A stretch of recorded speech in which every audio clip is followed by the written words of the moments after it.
This recording is part of the Trinity School Audio Library. All recordings are created for educational purposes to support students with disabilities and are not for profit. The Screwtape Letters by C.S.Lewis, as read by Luke Zedwick. Letter number 3. My dear Wormwood, I am very pleased by what you tell me about this man's relations with his mother, but you must press your advantage. The enemy will be working from the center outwards, gradually bringing more and more of the patient's conduct under the new standard, and may reach his behavior to the old lady at any moment. You want to get in first.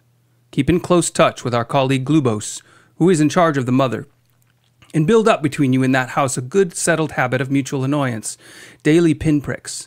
The following methods are useful. 1. Keep his mind on the inner life. He thinks his conversion is something inside him, and his attention is therefore chiefly turned at present to the states of his own mind, or rather to that very expurgated version of them, which is all you should allow him to see. Encourage this. Keep his mind off the most elementary duties by directing it to the most advanced and spiritual ones. Aggravate that most useful human characteristic, the horror and neglect of the obvious. You must bring him to a condition in which he can practice self-examination for an hour without discovering any of those facts about himself which are perfectly clear to anyone who has ever lived in the same house with him or worked in the same office. 2. It is no doubt impossible to prevent his praying for his mother, but we have means of rendering the prayers innocuous.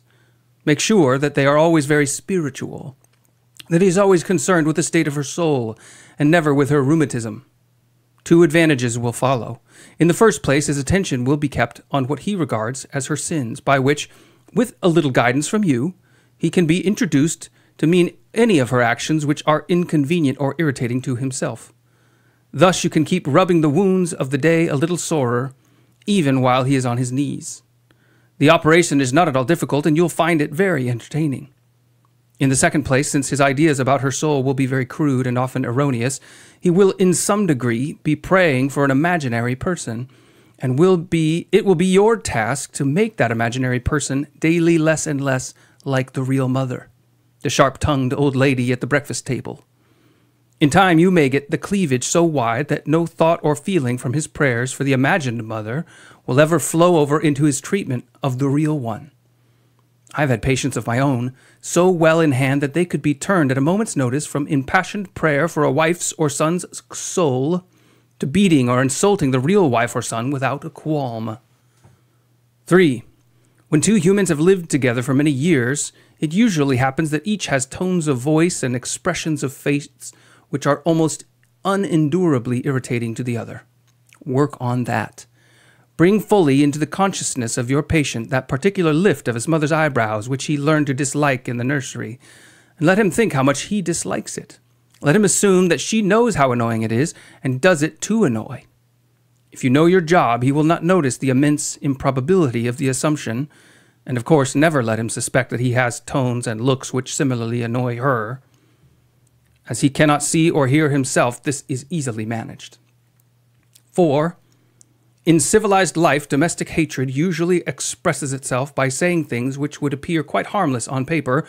The words are not offensive, but in such a voice or at such a moment that they are not far short of a blow in the face. To keep this game up, you and Glubos must see to it that each of these 2 fools has a sort of double standard. Your patient must demand that all in his own utterances are to be taken at their face value and judged simply on the actual words, while at the same time judging all his mother's utterances with the fullest and most oversensitive interpretation of the tone and the context and the suspected intention. She must be encouraged to do the same to him. Hence, from every quarrel, they can both go away convinced or very nearly convinced that they are quite innocent. You know the kind of thing. I simply ask her what time dinner will be, and she flies into a temper. Once this habit is well established, you have the delightful situation of a human saying things with the express purpose of offending, and yet having a grievance when offense is taken. Finally, tell me something about the old lady's religious position. Is she at all jealous of the new factor in her son's life? At all piqued that he should have learned from others, and so late, what she considers she gave him such good opportunity of learning in childhood?